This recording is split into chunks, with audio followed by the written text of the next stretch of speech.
be Chainscrape. Drew said I could get my bow upgraded in there. Might be able to tinker with my other gear, too.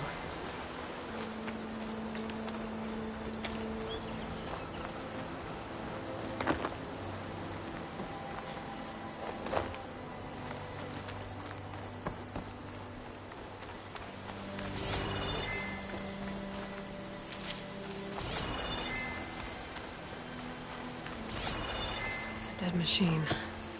It must be a bristleback. Bristlebacks must have got these Oseram. I hope Erend and the other Vanguard are okay. Ground soaked with acid. Did the bristlebacks do this?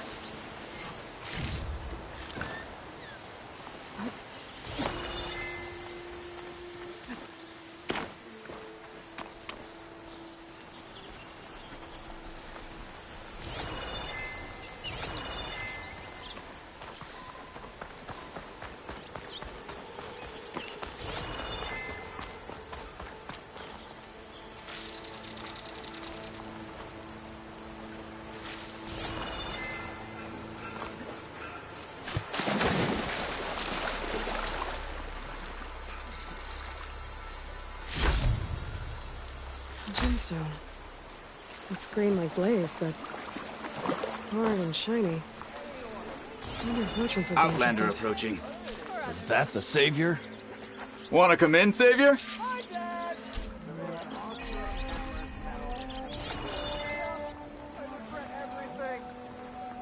What? Welcome to Chainscrape, Savior. Open up, guys. Jorv's orders. Good enough for me.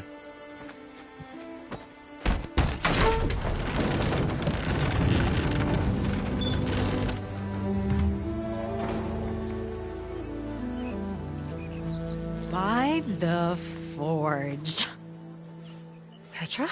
Aloy, what are you doing here? About time there was something worth looking at in this dump. It's nice to see you, too. And not a moment too soon. Come on.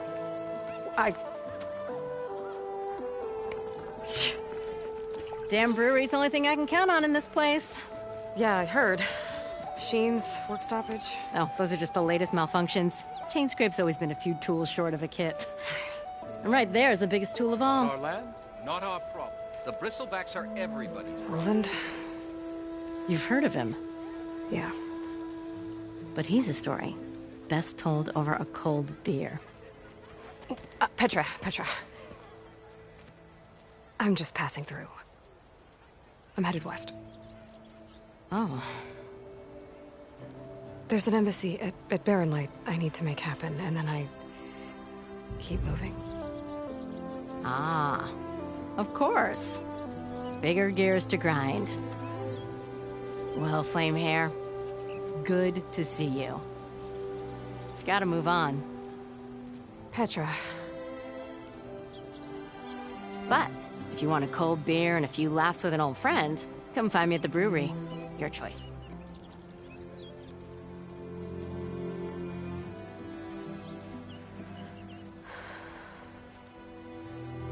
Well, this Olvan guy sounds like trouble. Maybe Petra could use some support. But first things first, I need to find that workbench and upgrade my bow. Red hair is a sign of genius, you know? I am the smartest man. Hello!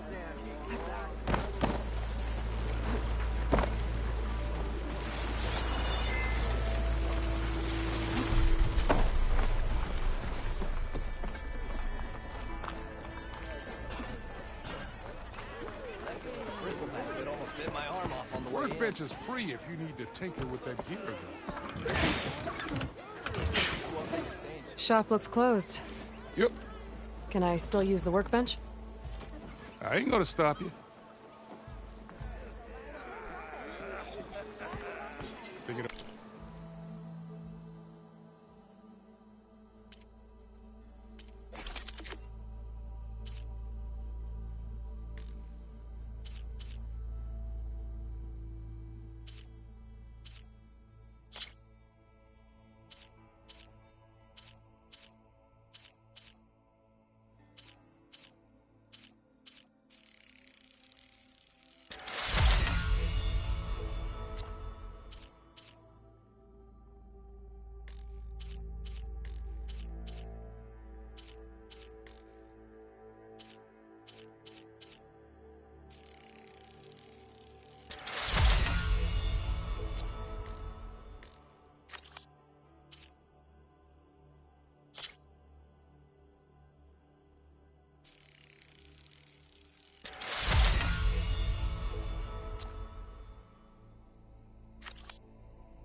operating that gear? Workbench is all yours?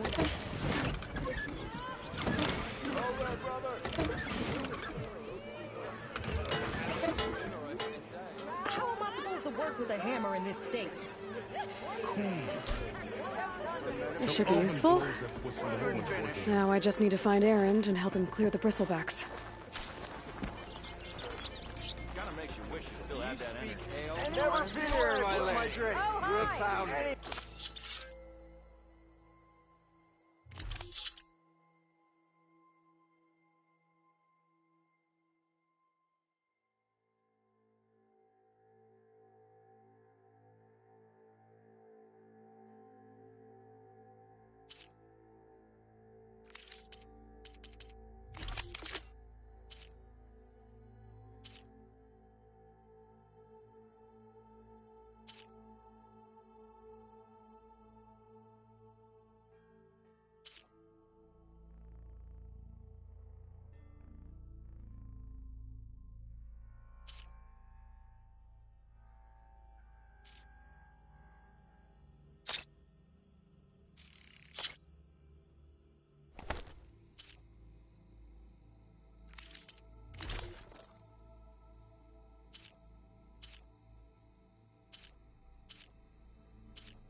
Tinkering with one hammer isn't gonna kill you.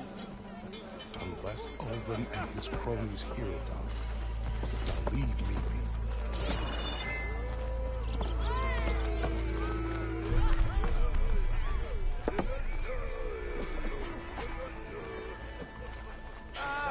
Finally, a shard for your thoughts, Nora.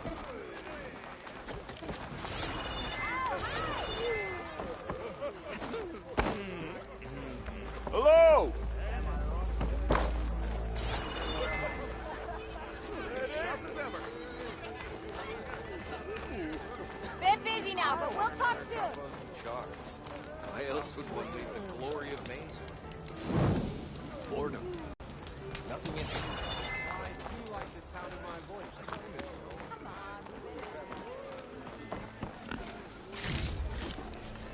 Find this in my stash later.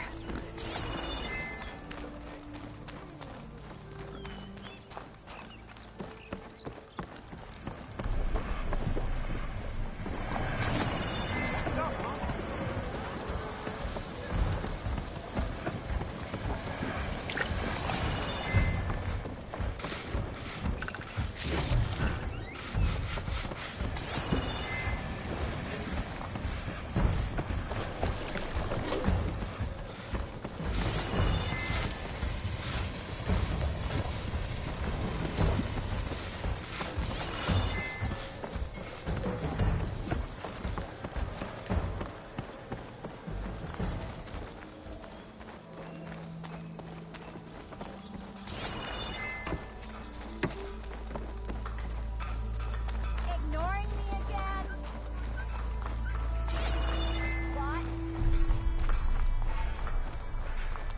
still waiting for you to finish that fascinating story. Don't you have somewhere better to be?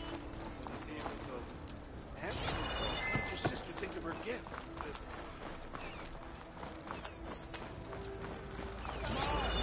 I have the best singing voice in all the We are on the same side here, Mulder.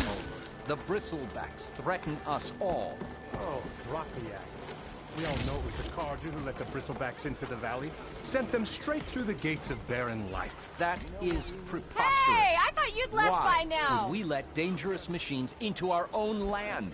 You mean the land that honest Osram laborers work tirelessly with no say in its governance? The land that, should you sign the decree... Oh, you and that damned concession decree. ...would be managed by the people who actually live and work on it.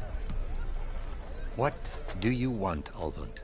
Some kind of payment? My dear magistrate, you think I can be bought? If you want that whistle blown, all you have to do is have your soldiers remove the Bristlebacks and sign the concession decree. Face it, what other choice do you have? Hi. Savior, what auspicious timing. Might we discuss a matter of importance to the Sundom? We might. Later. Very well. I shall be waiting. So, the Savior herself. Walloper of Derval, Gutter of Hughes. Maybe. I've heard many tales of your beauty and heroics, my fierce lady warrior. Ulvund Freeholder, at your service. So, what could have dragged you away from the fine silks and wine of Meridian to this smudge of a settlement? Your saviorly attention must be needed elsewhere. I'm here for the embassy and... The embassy? Why, by the forge. Ah. Greater gears for greater matters. Guess that means you'll be moving on. Once I've dealt with any problems around here that need my... saviorly attention. Ah, the Bristlebacks, of course. Got to get rid of them if you want that embassy to take place. Well, best get to it, hey? And off you go. Not so fast. You don't seem to have a high opinion of the magistrate? Well, I refuse to play nice to some fancy-robed parchment pusher when my fellow laborers are being bullied, intimidated, and taken advantage of. How noble of you. Noble? Ha! Born with a hammer in hand, I was. Nobody handed me anything or dropped opportunity into my lap. Everything I've achieved, I've done on my own. And where is this hammer now? The, burden of leadership forced me to set it aside. The Carja risk nothing, while demanding that good Osram gamble with their lives out there. Someone had to step up and say no more! You ordered the work stoppage? Indeed I did. We're laborers, not soldiers. Until the Carja clean up their mess and give us the fair deal we deserve, I'm not risking Osram lives! Fair deal? You mean your concession decree? It's not my decree. It's on behalf of all the good Osram laborers of this land who do all the backbreaking work, while only the Carja reap the rewards. All we're asking for is the ability to share in this prosperity for a land worked by the people, for the people. Right. And just how much would be your share? Only an amount appropriate to my contributions to this community, of course. If Chainscrape is on Karja land, shouldn't a Karja be in charge? Who appointed you? The sensibilities of good Osram folk, of course. You think a Karja can head this whole venture? Ah! The magistrate can barely make the trek from Barren Light without losing a few screws. So you have no real authority then? People only follow you because you say so. Loudly. Anyone who has followers has authority. I've been with Chainscrape from the beginning. I mean, I'm practically its founder, and its honest folk know I'm indispensable to its success. You said you founded Chainscrape. Somehow I doubt that. Practically founded, I said. I alone saw its potential when it was just a smattering of tents in Barren Light's shadow. I invested in the mine, convinced some friends back home to do the same, and here we are. You could say Chainscrape is what it is thanks to me. Oh, so you're not just standing around and profiting off everyone else? Not at all. Sure, I make a little return on my investment here and there, but my main priority, as it was from the beginning, is to look after the well-being of these honest, working Osram.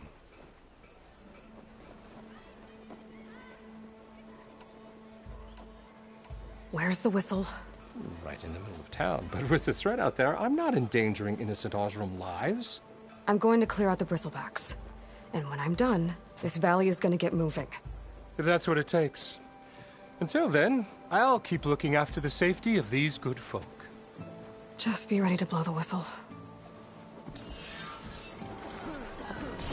Better see what that Karja magistrate wanted. I bet he's in the tavern.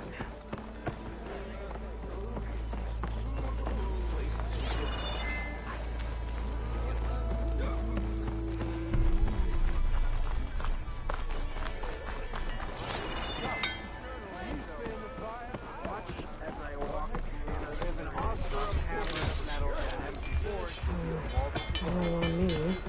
I can send it to my stash.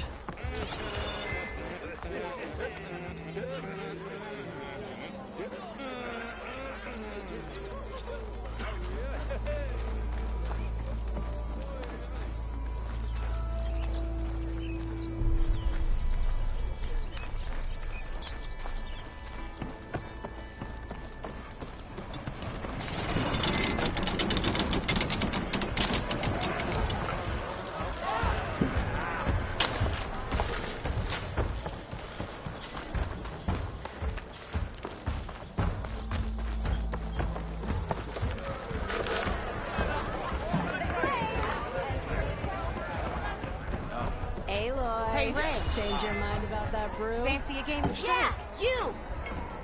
Come to revel in some strike, sister? Let me set the board.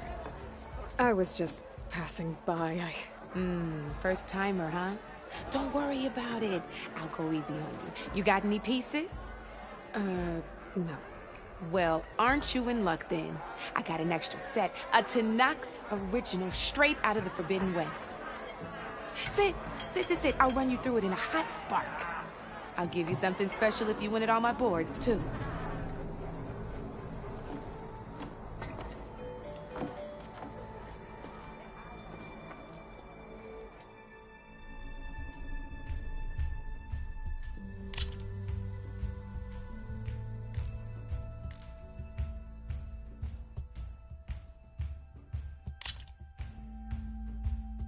All right, let's start off simple.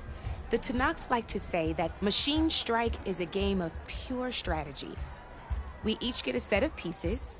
Each piece represents a kind of machine, and each machine is worth a different number of victory points. And to win the game, you'll need to gain 7 victory points by destroying the opponent's machines. It can be tricky remembering the details of every machine, so we use these notes to keep track of them. You see that number on the top right corner? That there is how many victory points you'll get for destroying that machine. Notes also tell you how far a piece can move,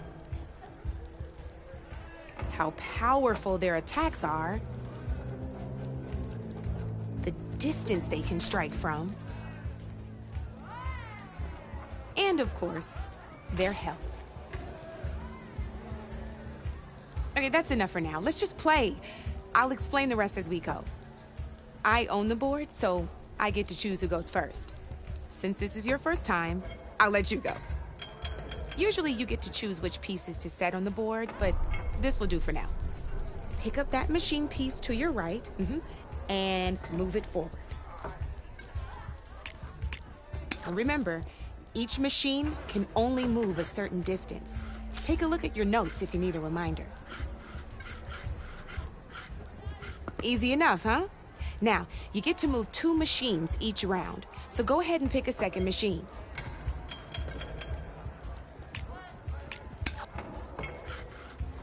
Perfect. There's not much else to do for now, so just end your turn.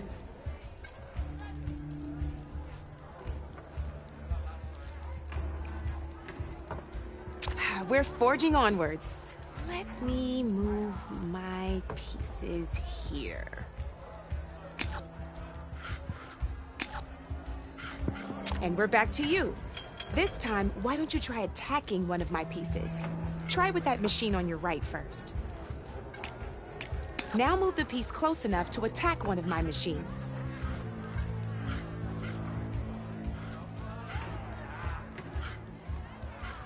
You gotta move that piece close enough to attack my machine, okay?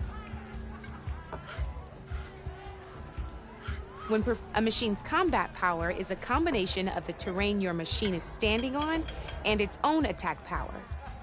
This board only has grassland terrain, which has no effect on a machine's combat power.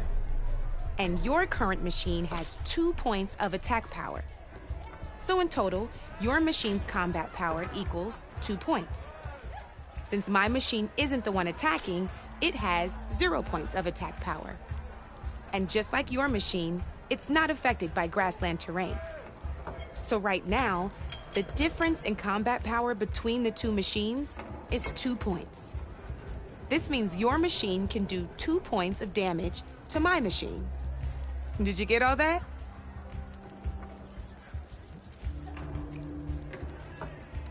Knew you were a smart one. Finish up by attacking my machine.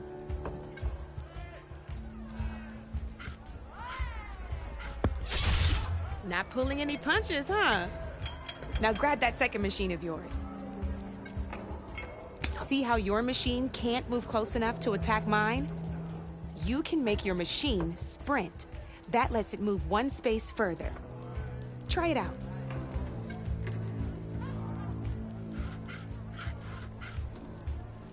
Downside to sprinting is that your machine can no longer attack.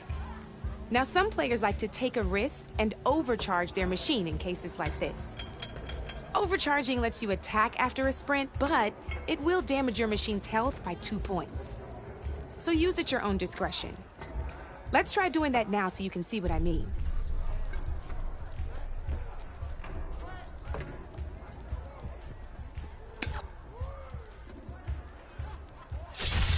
That's about it for your turn, then.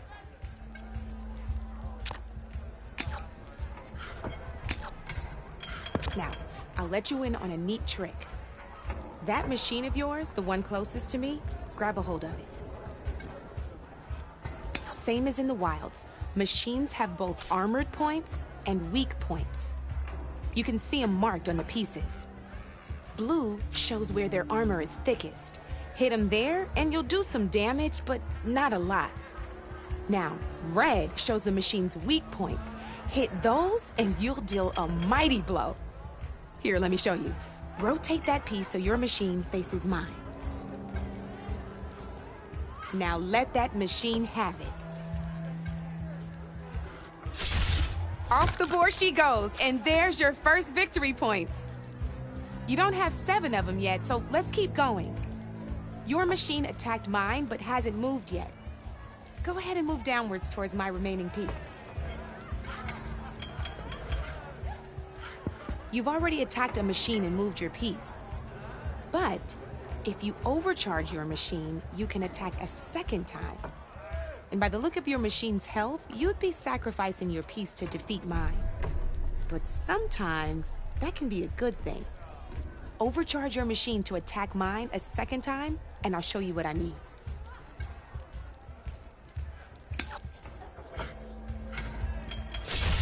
Ain't that a thrill? Now, because your machine was knocked out at the same time as mine, we both get the victory points our machines are worth. Good news is, since you're the one attacking, you're gonna receive your victory points before I do. Which means you can reach the coveted 7 victory points first. That's why sometimes losing a piece can be the best way to end a game in your favor. Now, you'll notice you didn't get quite up to 7 victory points this time, but you did destroy all my pieces. That means you're the winner! That wasn't so hard, was it? Just remember to always check for the best terrain to attack from. You'd be surprised the advantage you can gain over an opponent like that. I know it saved my behind in a game or two. I'll try and remember that. Oh, before I forget, these are all my spare pieces. I want the Savior of Meridian to have them. It's a small set to be sure, but it should be enough to get you in on any strike games you find out there. You might even fancy looking out for them strike carvers. They've got all kinds of unique pieces that can turn a game in your favor, though they'll need the right materials to craft you one. Or you might find them in the wilds if you're lucky. You know, I've lost my fair share of pieces after a night of machine hunting or brew hopping. No need to thank me. Always a pleasure to help out new strike players. Now, if you feel like playing a real game, I've got plenty of other boards. I could even teach you a few more tricks if you're up for it.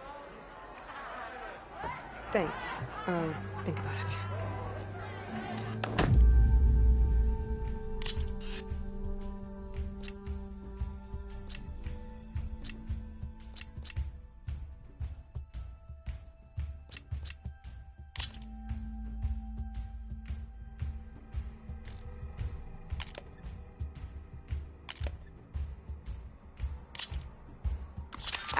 I knew I'd make a strike player out of you yet.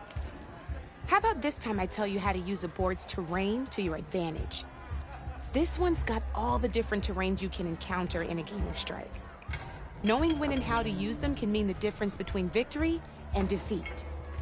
Terrain mainly affects your machine's combat power. As you know, when fighting an opponent's machine, you compare its combat power to yours. The higher your machine's combat power, the more damage you can do. So finding the right terrain is an essential strategy for overpowering your opponent. Here, I'll show you. Grab that piece to your left and move to attack my machines.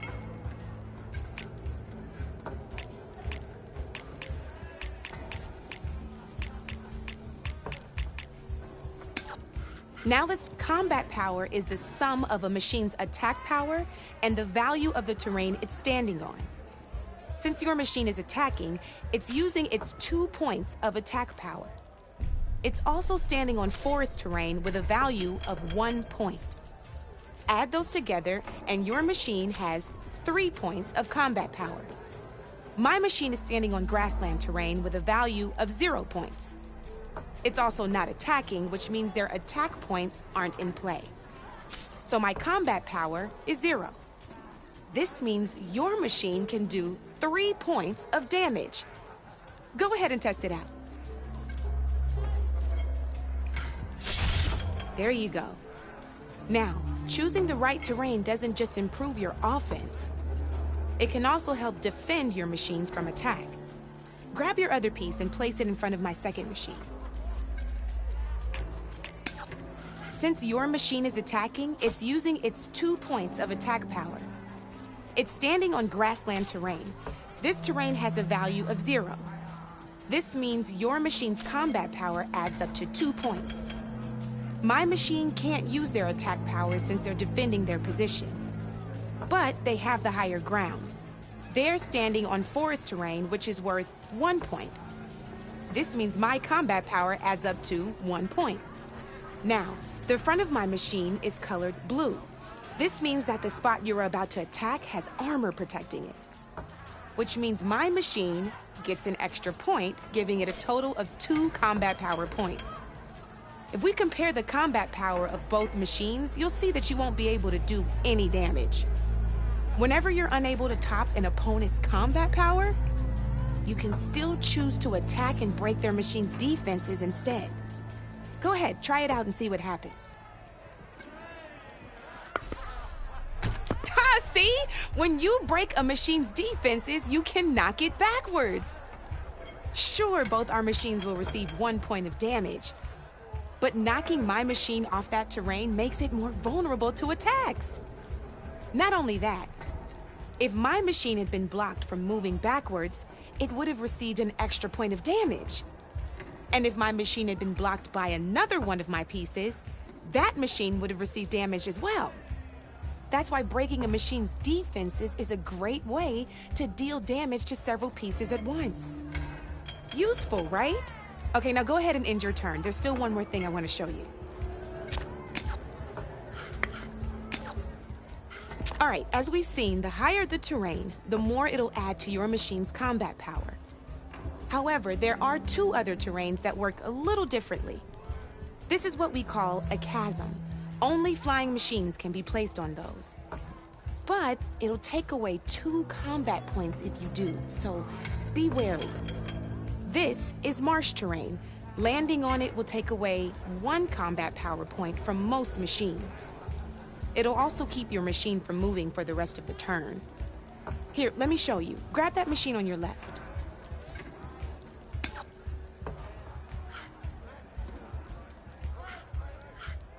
See? All you can do now is wait for your next turn to move again. Or you can overcharge your machine to get out of there. You can still attack any nearby enemies so you're not completely helpless. Well, I think that's enough yammering from me for now. Promise it'll all come in handy next time you play.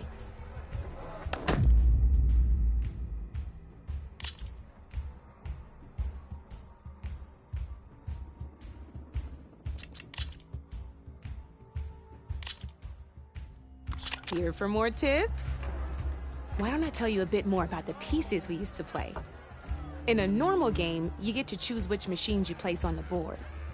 Each one is worth a certain number of setup points, and you can spend up to 10 assembling your army. Knowing what each machine brings to the game and building an army that matches your strategy is the key to becoming a machine strike master. When assembling your army, there are a few things to keep in mind. First and foremost, you can never have more than 4 of the same machine on the board at the same time. With that in mind, most players would choose machines based on how far they can move or how much attack power they have. But a real strike player will be looking at a machine's type and skills. Let's take a quick look, shall we? Pick up that machine on your left. All right, let's talk about the different ways in which a machine attacks its opponents. In other words, its machine type. If you look at your notes, you'll see this machine here is a melee type. You can also tell by the shape of the base the piece stands on. A melee-type machine attacks the first enemy within range, and no one else. We've seen this plenty of times, so just move that piece forward so I can show you some more stuff. Great, now grab your other machine. Looks like we've got ourselves a gunner-type machine here. This means they'll only hit the farthest enemy in their attack range. Let's move that machine forward and end your turn so we can take a look at the rest of the pieces.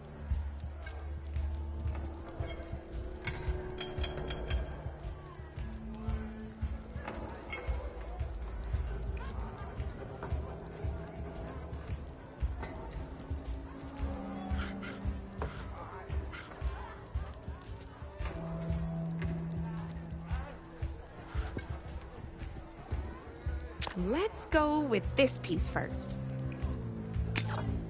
This is a ram-type machine.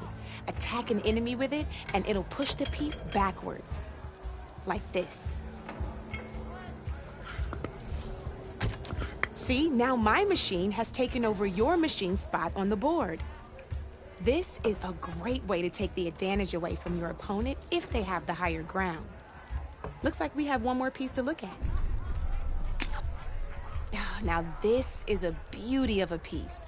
A dash-type machine. When it attacks, it'll move to the end of its attack range and damage every machine in its path, including your own. So make sure you take a good look at the board before you send it off to the races. You should also make sure it's able to finish its attack on an empty spot. Otherwise, you won't be able to attack at all. Here, I'll show you.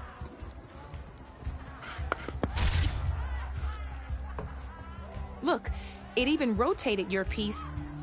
A nifty little piece you'll definitely want in your set. If you look at your notes, you'll notice this particular machine has one of the skills I mentioned before. There's quite a few of those, and we haven't even looked at all the machine types yet. But I'm pretty sure you've got more important things to do, so I made you a list. It's got all the tips and tricks we talked about, too. I think that about does it for now, so if you want to play a real game, just let me know.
Let's play.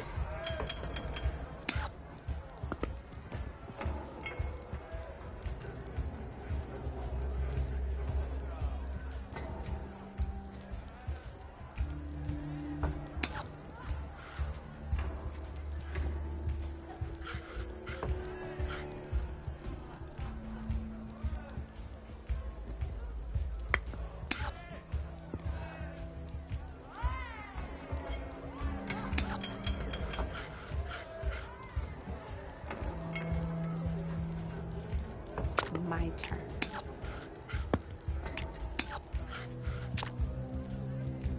Board's all yours.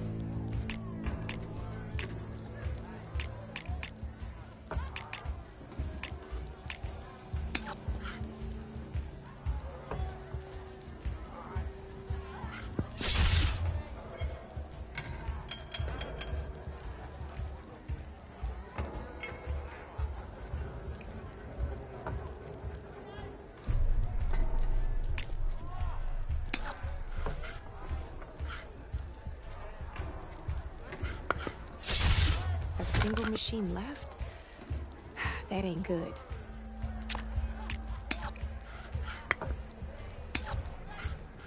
Your move, Red.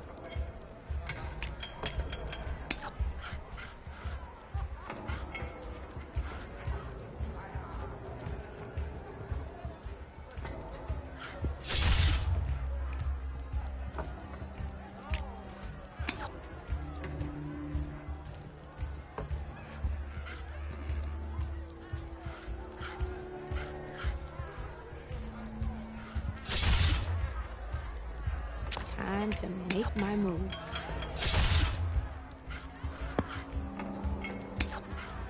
That's it for me.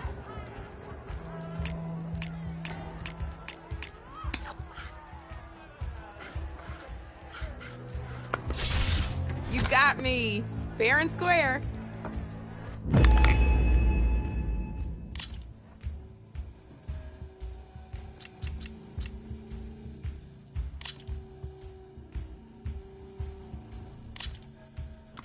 This is gonna be fun.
You're up, Red.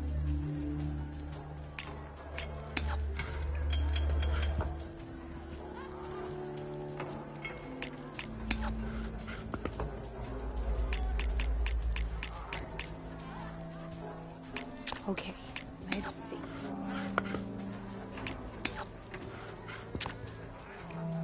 Your turn.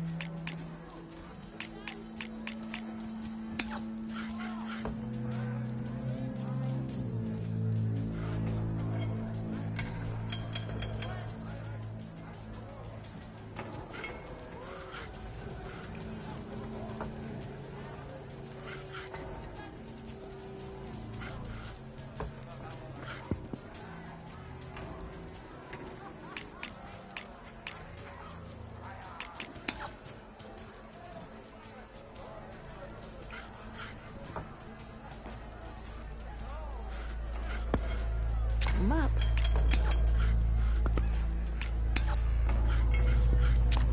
That's it for me.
You got some choices to make, huh?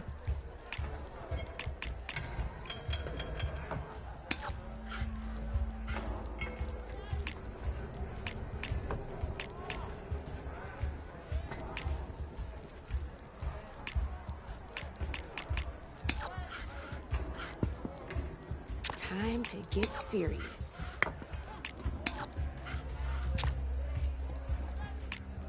Board's all yours.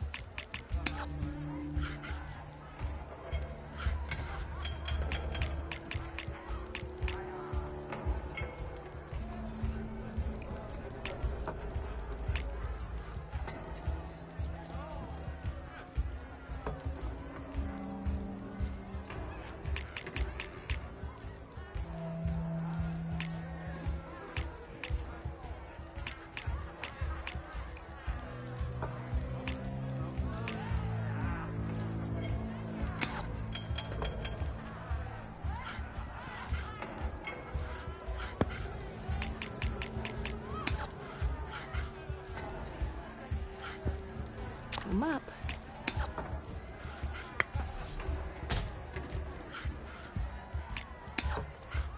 You're up, Red.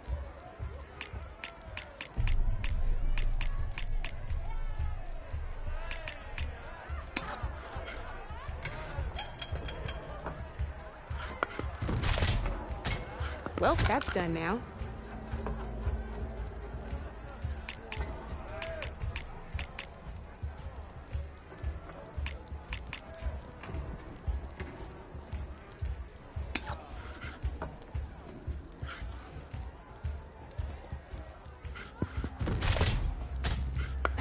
Off the board it goes.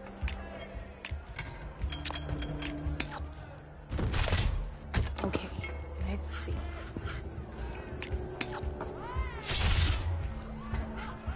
Your turn.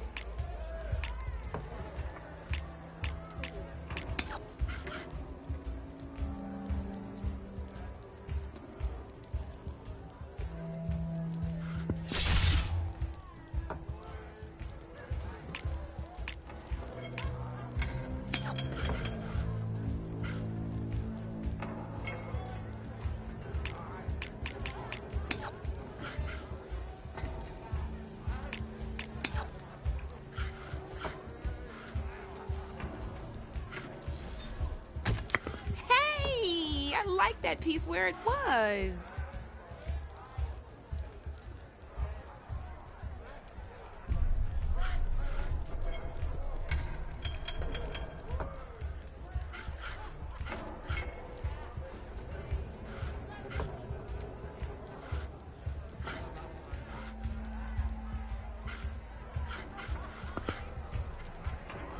Time to get serious.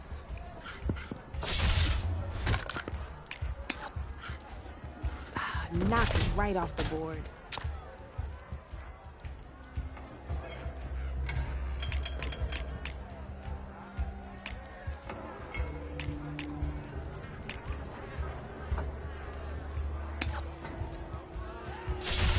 Just one piece left. That sure dampens the forge.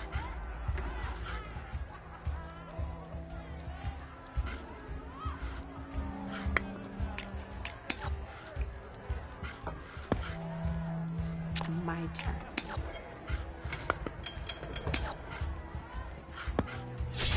I got a tough fight ahead of me.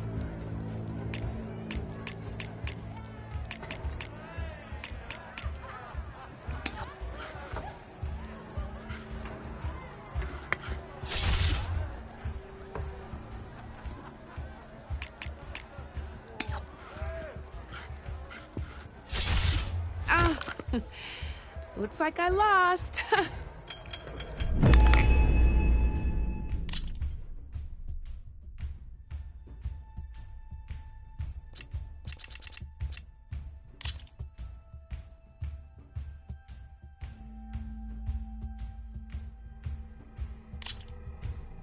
Good luck.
Time to make my move.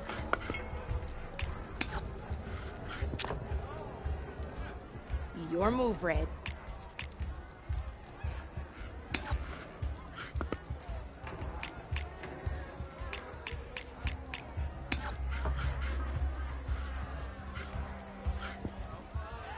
I'm up.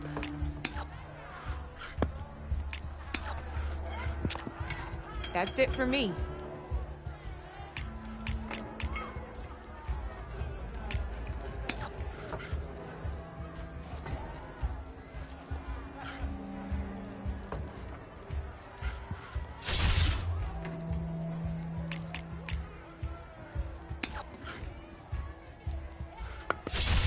That was brutal.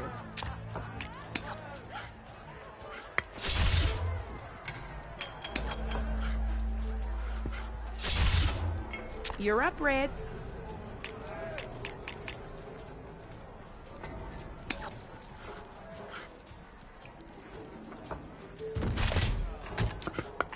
I was hoping you wouldn't do that.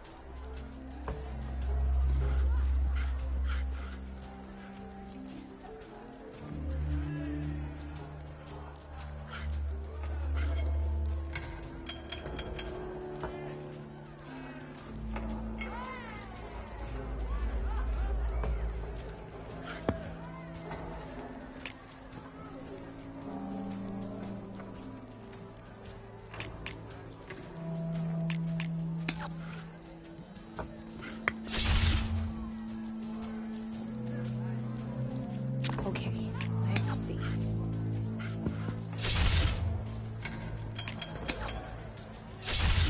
One less piece on the board.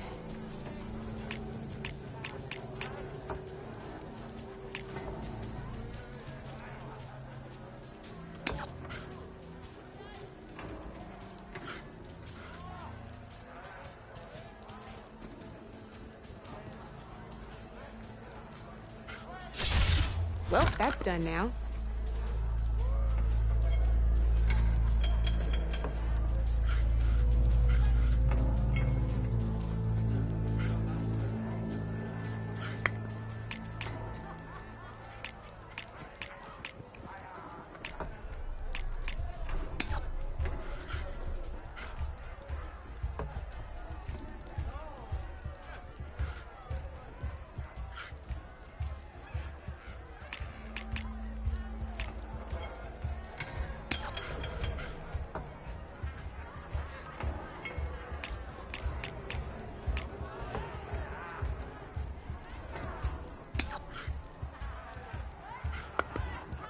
Time to get serious.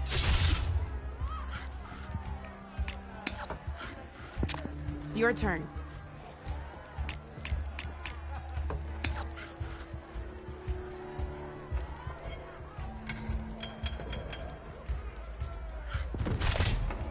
You are on a roll.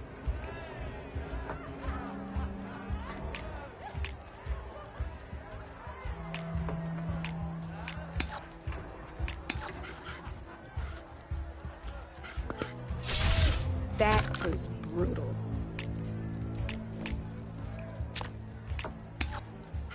Time to make my move.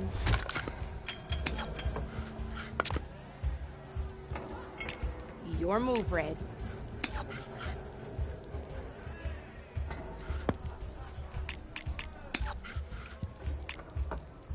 My turn.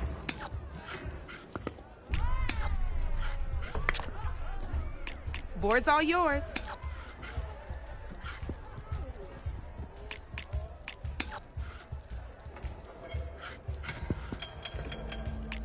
I'm up.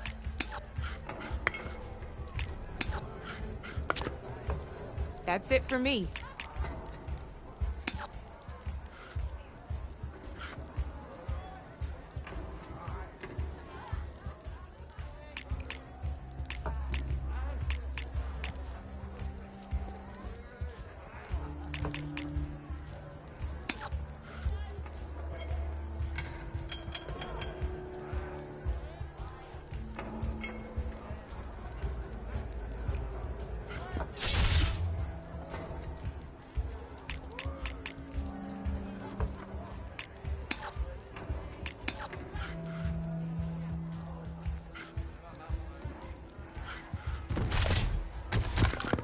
knocked right off the board.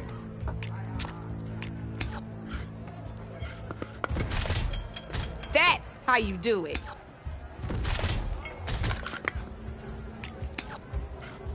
Board's all yours.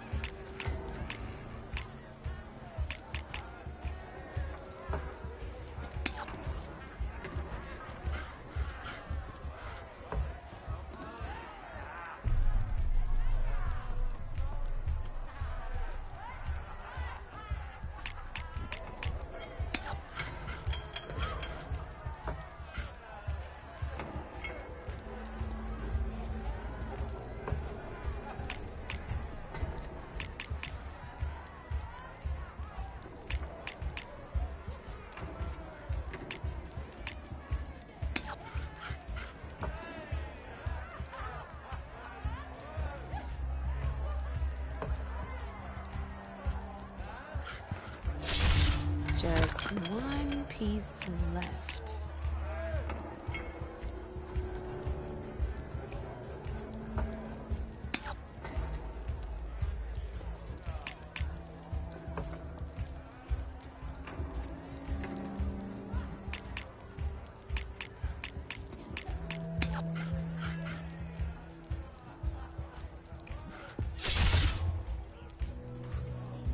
Okay, let's see.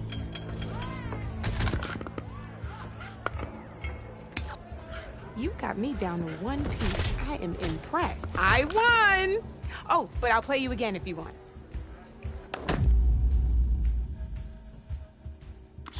Let's do this!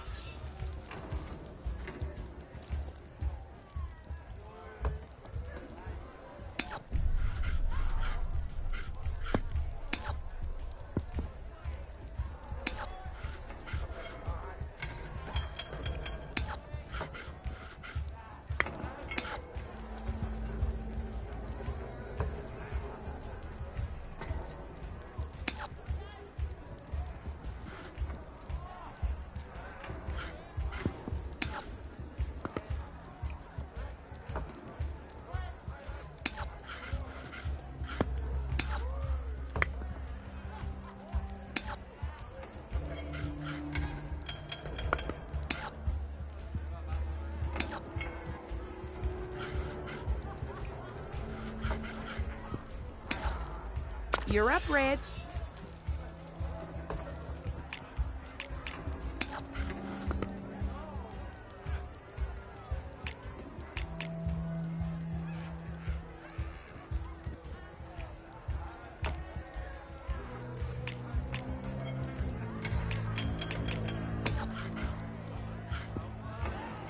Time to make my move.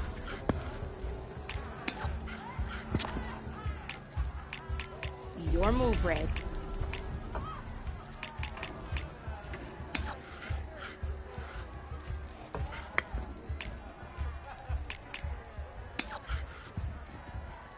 Time to get serious.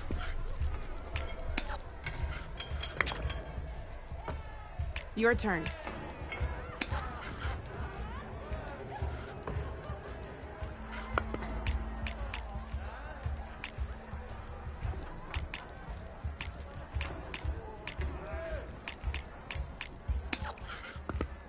My turn.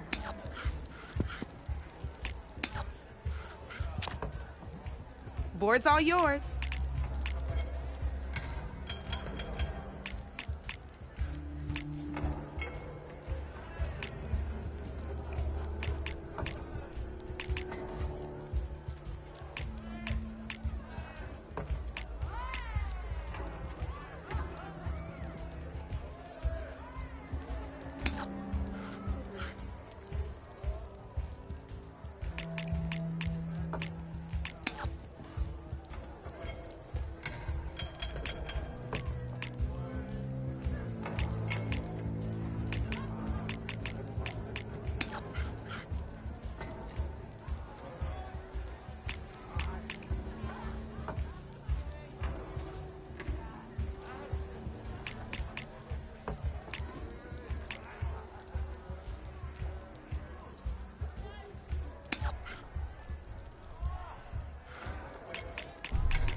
Thank the forge you hit armor.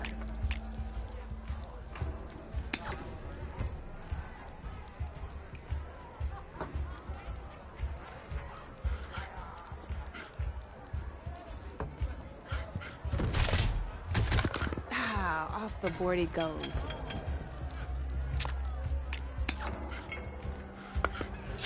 My turn.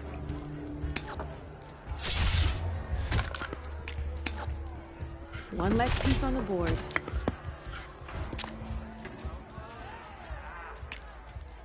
Your move, Red.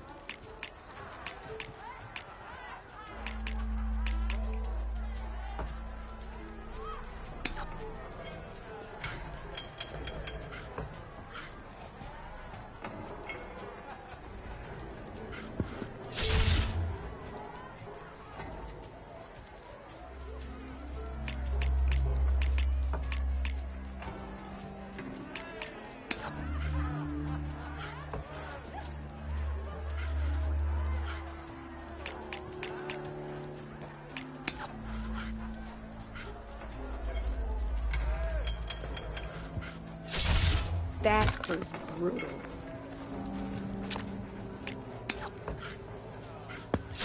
Time to make my move.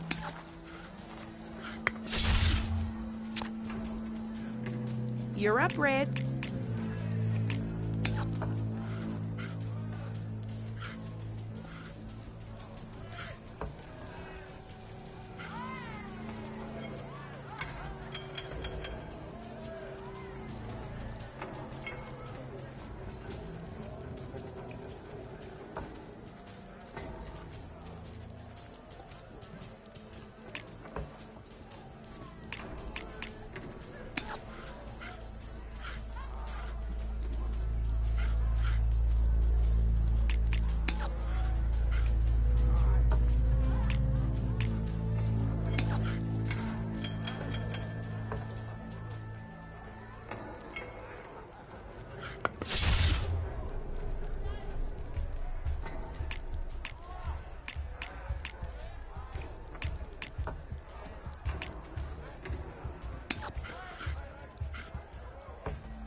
Knocked right off the board.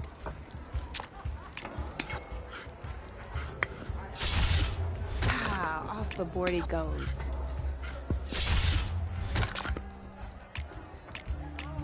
That's it for me.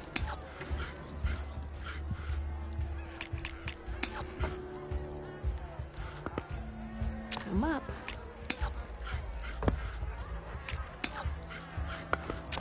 Your turn.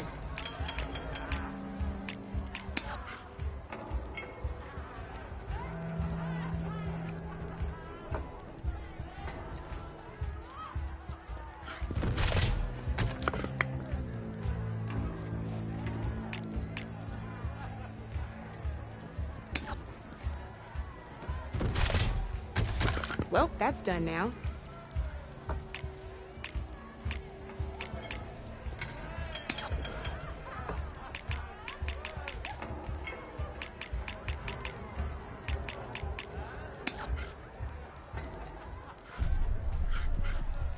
Okay, let's see.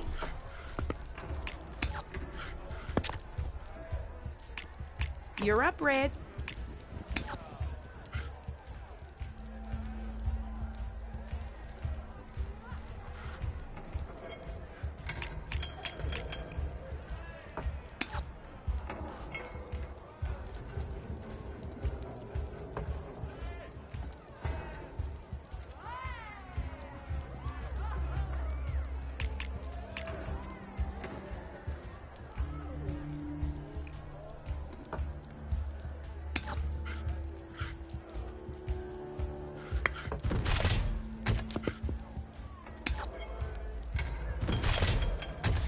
Oh, I thought I had that one.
Here we go.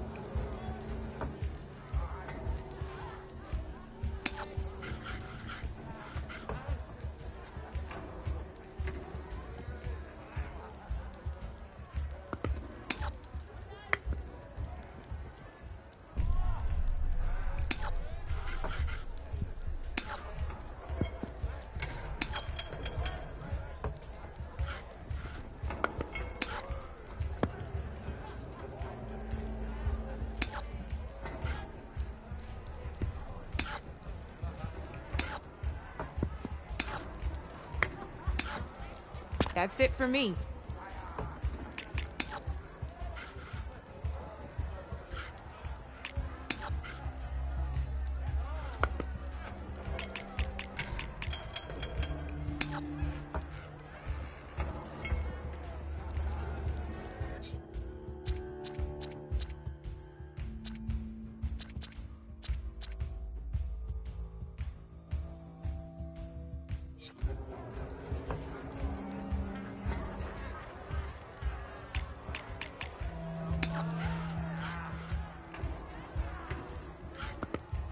Time to get serious.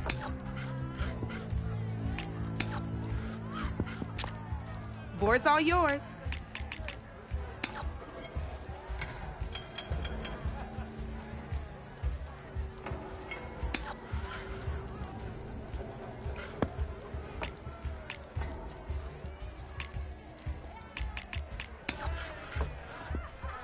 Time to make my move.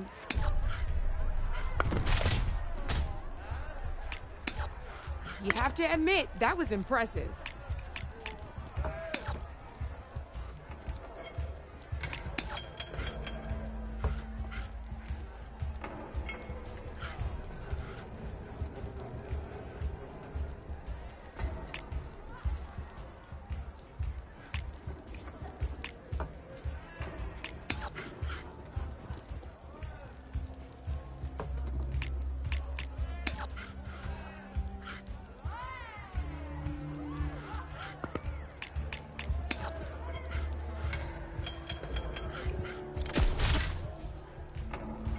I'm up.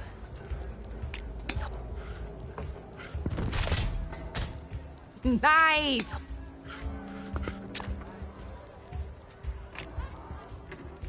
Your turn.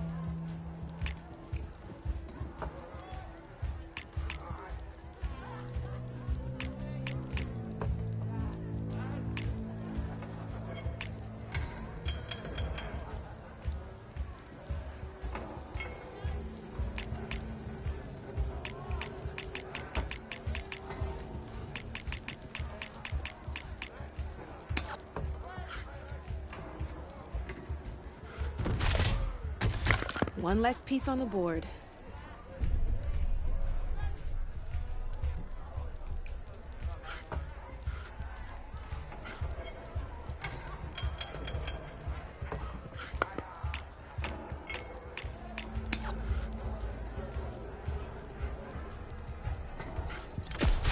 Ah, off the board it goes.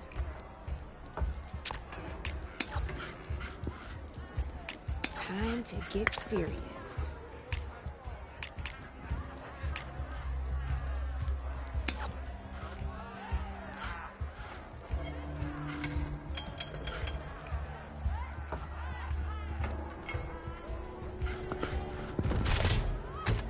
Hey! Oh, that was the perfect spot.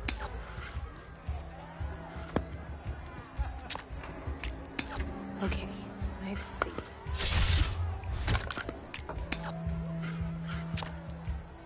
Your move, Red.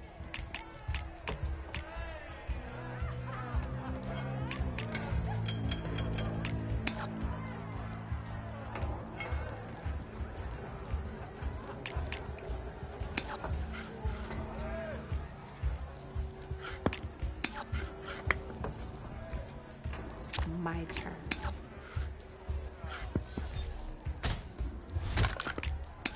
Well, that's done now.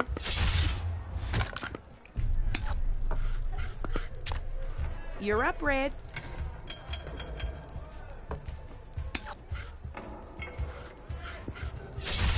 Nice. Good for you, Red.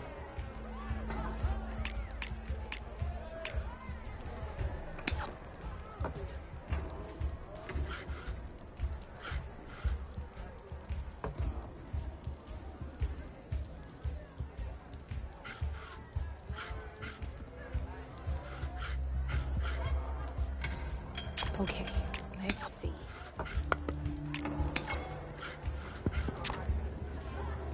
Your turn.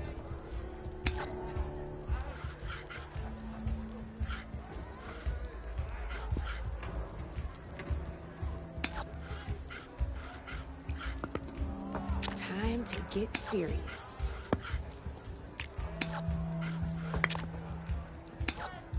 Your move, Red.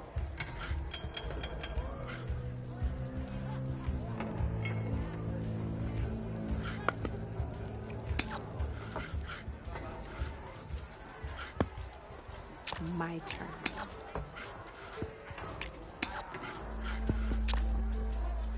Board's all yours.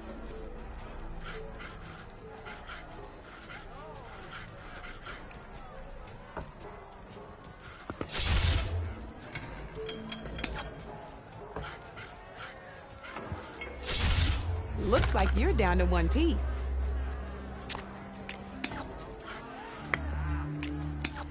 I'm up.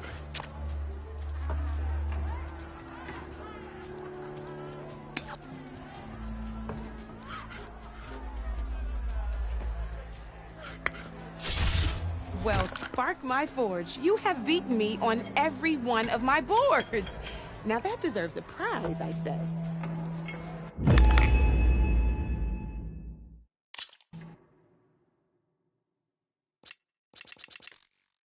I'll see you later, Aloy.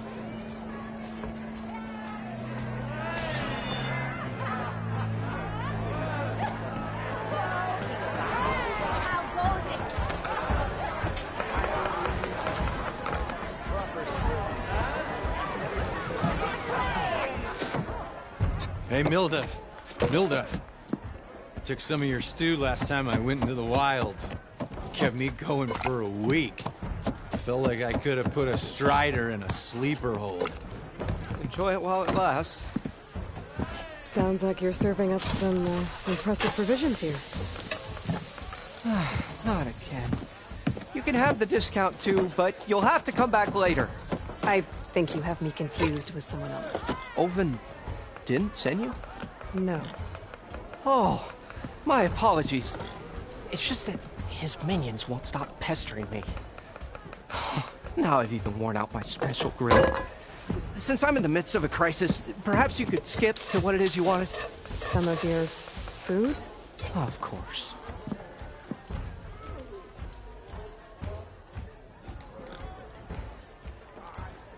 Are Ulvin's people causing you problems?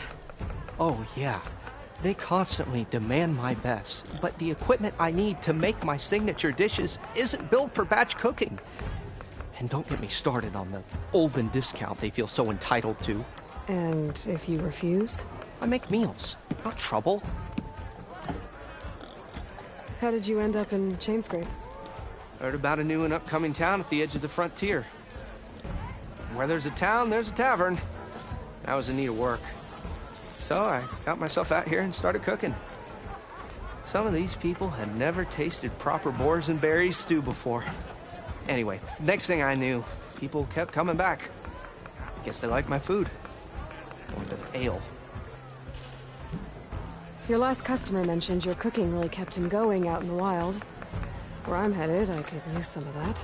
I would be happy to oblige, especially since you have the decency to ask pleasantly. But my special groove griddle is no more. Without it, I can't cook any of my signature dishes. I hate to think what'll happen when I'm forced to refuse Ulvin or his goons. Even if I already had the right ingredients, there's nothing I can do. Unless you can source me a temporary replacement? What do you need? For the ingredients, a few pieces of decent wild meat, and I'd say a big handful of bitter leaf stems. That'll do. As for the griddle, a corrugated metal panel might suffice until I can have a new one forged. You'd likely find one in a scrounger pile if you follow the river to the northeast.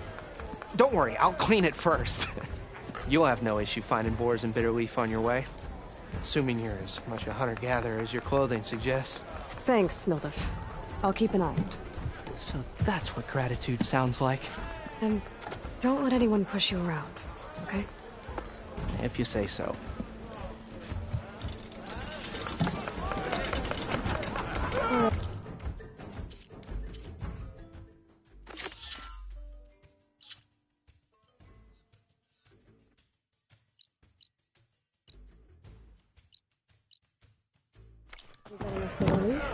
Asked me to hunt for some wild meat and grab a metal panel from a scoundrel pile.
Empty ale, empty heart.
Savior, over here. Savior, thank you for taking the time, and my condolences that you had to endure Ulvund's bloviating. I've dealt with worse. It sounds like he's really trying to put you over the barrel. The idea that the Carja purposely let bristlebacks into the Daunt, it's completely absurd. But the louder and longer he says it, the more support he'll get for his damned concession decree. How did the Bristlebacks get into the Daunt? No one knows for sure. The first report of them came from west of the quarry. But unless they have wings I don't know about, I don't see how they could have come over the mountains. No other way in. The only way I know about is Barren Light. Look, if you can get to the bottom of this, I can offer a considerable bounty in return. Help me shut Ulvund up.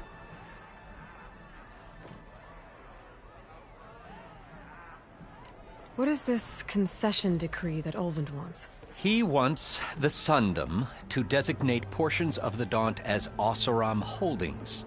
Only the portions, mind you, that produce any value. Let me guess. Because he stands to profit somehow? Exactly. With the Daunt under Oseram law, he could secure more investment for their numerous ventures. He can't get those investments without the concession? No. Not while there's a chance the Sundom could revoke their access. Hence, why the concession is so important to him. And why blaming the Carja for the Bristlebacks, no matter how absurd, works in his favor. How does blaming the Carja for the Bristlebacks help Ulvund get his concession? Look around. This may be the Sundom, but Chainscrape is all gears and rust and bad ale. Claiming that the Carja loosed the Bristlebacks in order to intimidate Oseram laborers into obedience. Well, let's just say no one here has forgotten the atrocities of the Mad Sun King. And with the Bristlebacks bringing work in the valley to a halt, Ulvund has plenty of time to pick at barely healed wounds. And if the Oseram refuse to work, unless the concession is signed, you won't have a choice. Correct. The reconstruction of Barren Light must continue. How did you get stuck out here? I asked for the posting, believe it or not. Overseeing the entire valley on behalf of the Sun King? It was an honor. Is an honor, I mean. But your job would be a lot easier without someone like Ulvund blasting hot air all the time? Ulvund's not going anywhere. He's been around longer than I have. Even fancies himself the founder of Chainscrape. Well, I'll find a way to live with him. I have to. You said the bristlebacks were first spotted west of the quarry? Yes, according to one terrified laborer, said the ground trembled before they came charging down the hillside. He took off and ran all the way here. Good place to start looking, then. If you learn the truth, maybe Ulvund will stop blaming the Karja for every problem under the sun, and maybe then he'll actually focus on rebuilding Barren Light instead.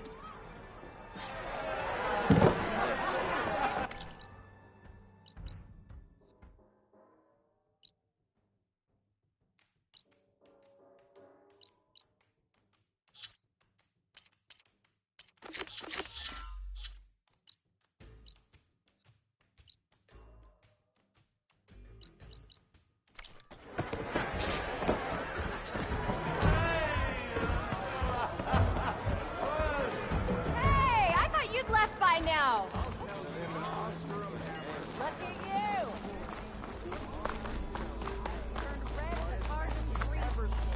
Exactly.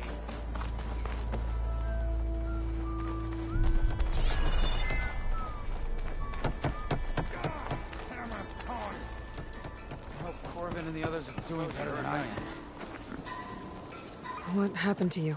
That damn mine is what happened to me. It won't be the last injury if Ulvund keeps shoving those tongs into those tunnels. What mine?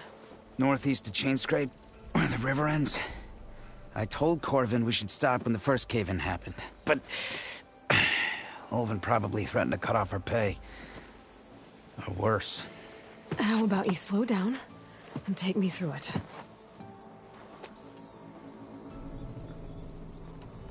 You mentioned you were injured in a cave-in. Yeah, a couple days ago. That's how I hurt this blasted leg. Corvin and the others were opening a new vein while I was checking on an older one. As soon as their blast hit, the tunnel I was in collapsed. Might have dodged it if I wasn't running on barely a spark of sleep. We were pushing too hard and too fast. And you're afraid Corvind and the others might not be as lucky if it happens again. Mm-hmm. Hit the nail right on the head. How come Ulvund's in charge? Don't these mines belong to the Karja? Try telling Ulvund that. He brought in all the backing to get them open. Might as well own them. Fire and spit. You ask him. He owns us as well.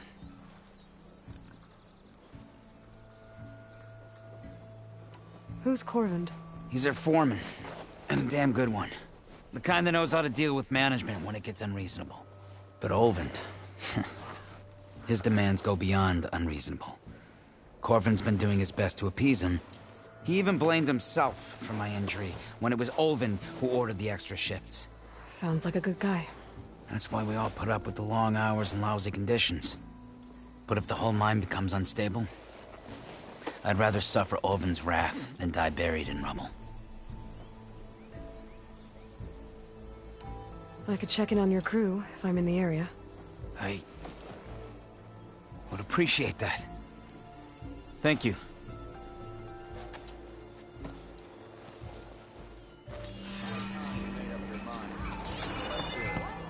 I don't really want to talk about it.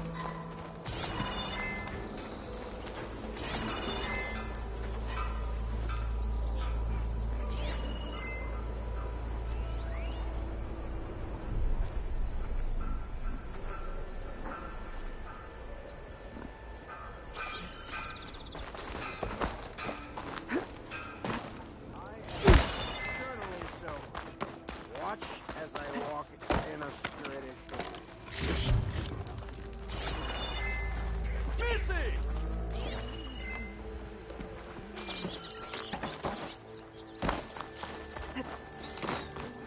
Sister! Over here!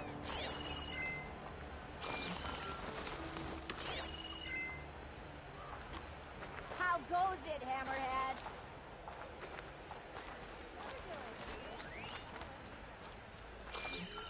Gotta stay positive. All forward. Yes, sir.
my stash when I need it.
Cook should know what to do with this.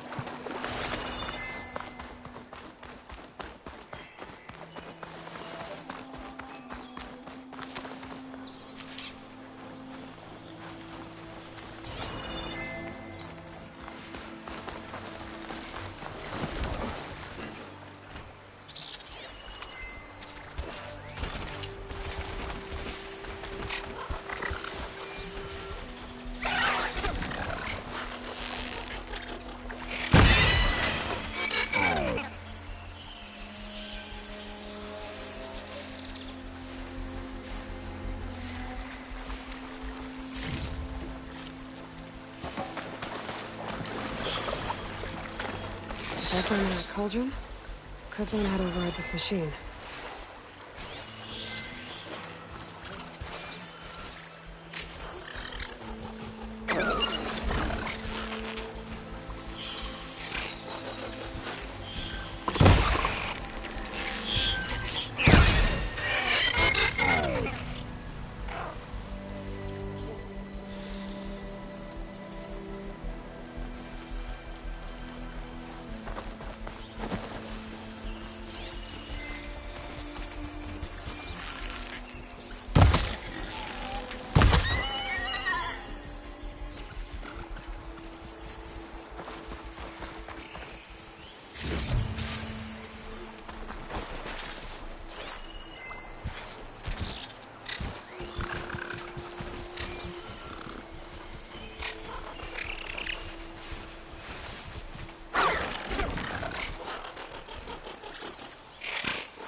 What's a fanghorn without its...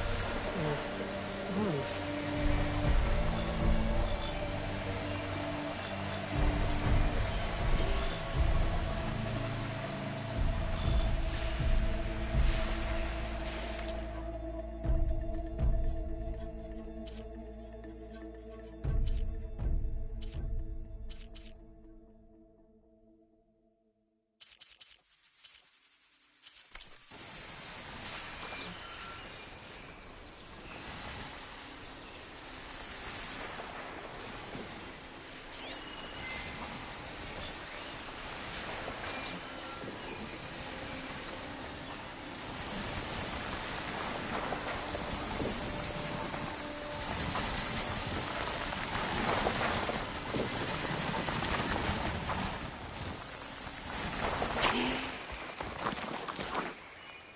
Looks like a lance horn.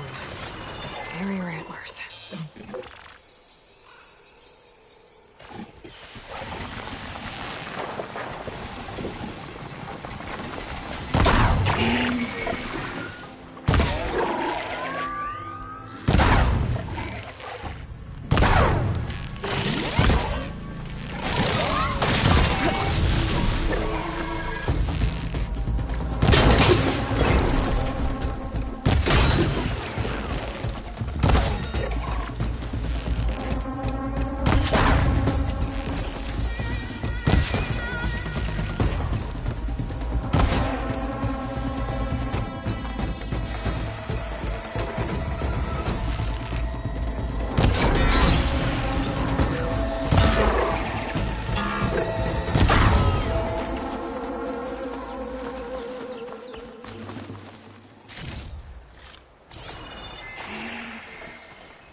I can get it from my stash later.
Should be enough wild meat for Milduf.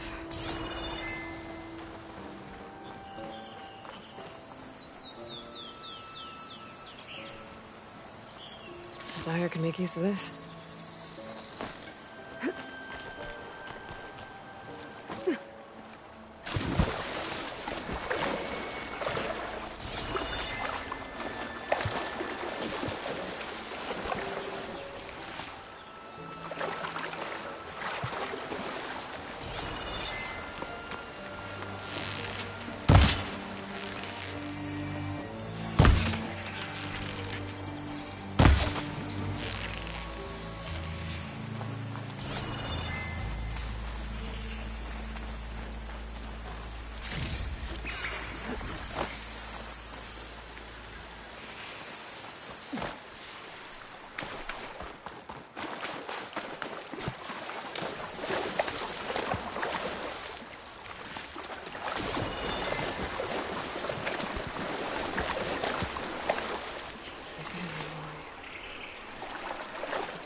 I'll shake it out as I go.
Scavengers. Native said I could find a metal pen in one of their scrap piles.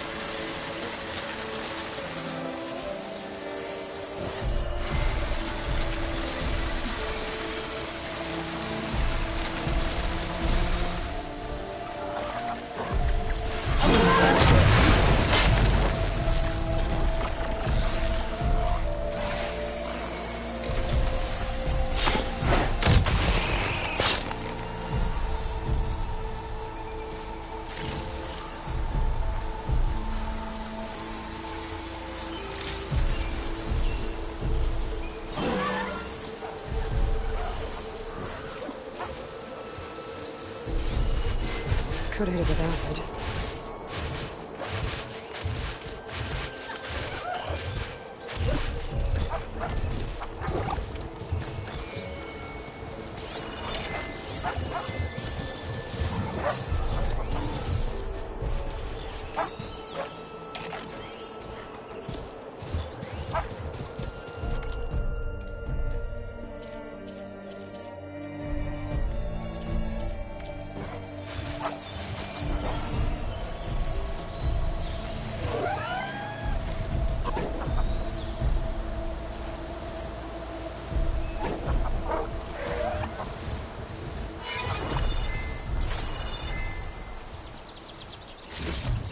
No metal panel.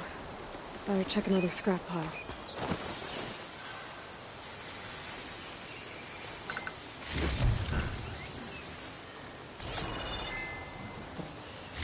think I have everything I need for Mildev. Good thing, too. I can use a decent meal.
Stash this away for later.